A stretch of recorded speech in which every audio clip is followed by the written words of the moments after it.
the second row. Hi, Dave. When you're making decisions with pitchers, whether it was Rich last night or any game during the regular season, how much of that equation is analytics in your mind, and how much of it is managerial feel? With last night, it certainly it's a combo. You know, I think that you have information, which information, data, analytics, whatever you want to call it, they're essentially facts. But as a game, every game's different, and to say a game, to script out a game is very difficult to do. Last night, it was definitely on the gut, and it didn't work out. Talked to Rich again this morning and just making sure that we're on the same page, but he pitched his tail off, and he left it all out there. And so, you know, one of the best games of his life. Andy has a question. Dave, just regarding, just from speaking with Rich this morning, it seemed like there was kind of a slight discrepancy in between what you took out of the conversation you had before the seventh inning versus kind of how he framed it afterwards. Are things on the same page just in terms of where you guys are at with that? Because he said he felt like he was still pitching well, even going batter for batter. He was pitching well. He was pitching well. In my opinion, just the emotion of what he was going through.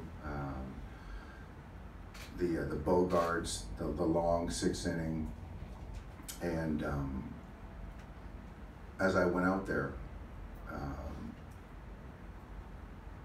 I didn't wave to call in a left-handed pitcher.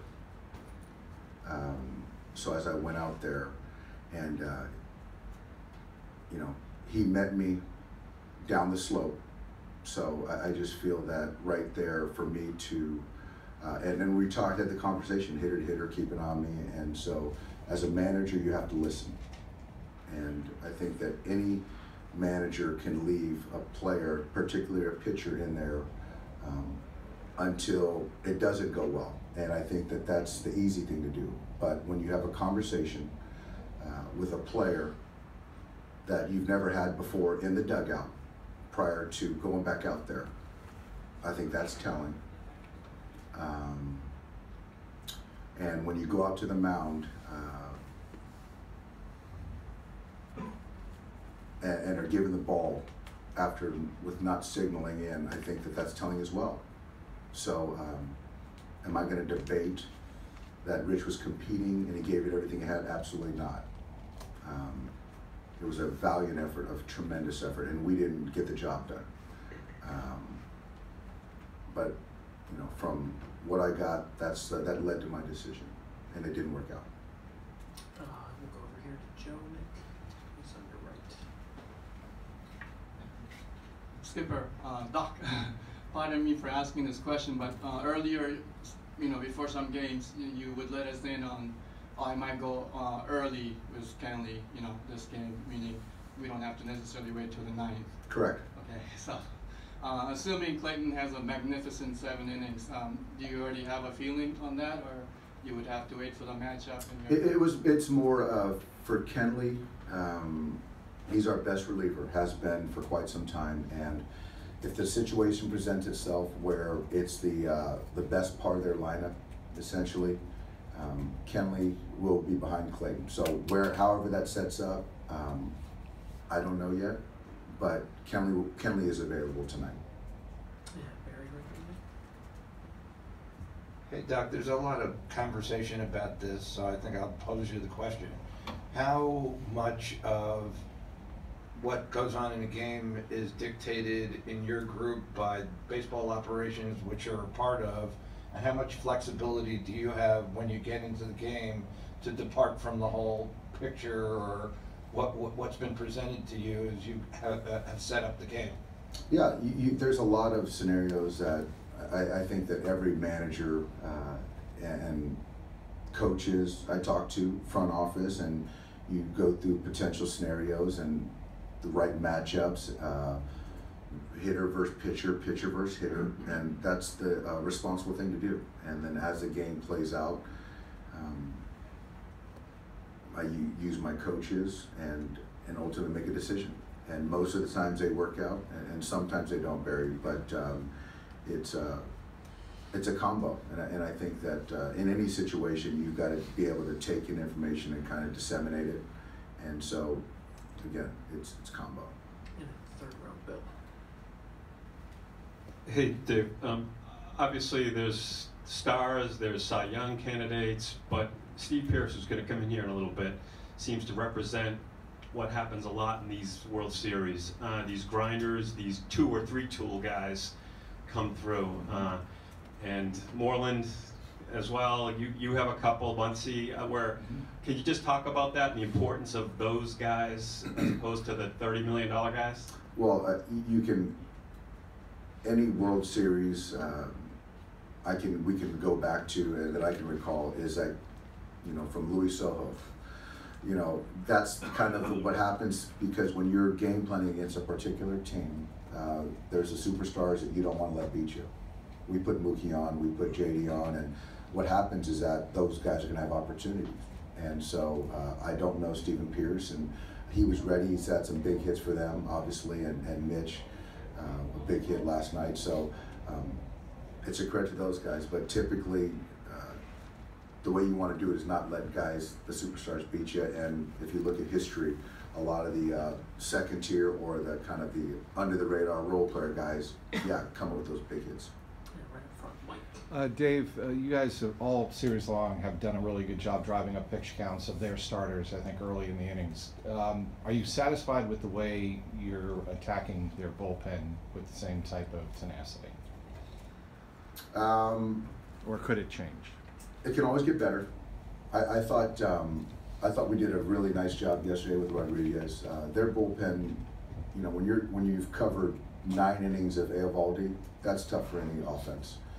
I thought we did a great job with Kimbrel last night, and I thought we did a really nice job with Sale, and had Price on the ropes in the 4th inning in that second game. And so I expect us to grind out at bats, and we haven't really broke out. Yasiel had a big hit yesterday, but I do like the intent, and so our focus is to win a game today, and we're not done, as gloomy as it might look.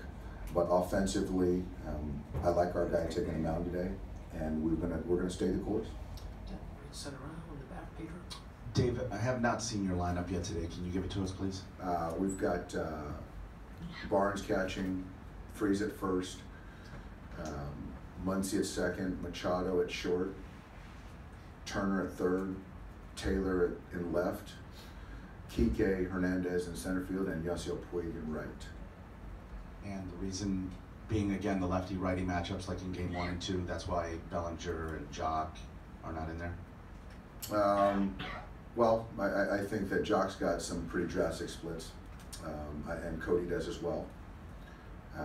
And I think that Muncy, his at-bat quality, I like him in there today.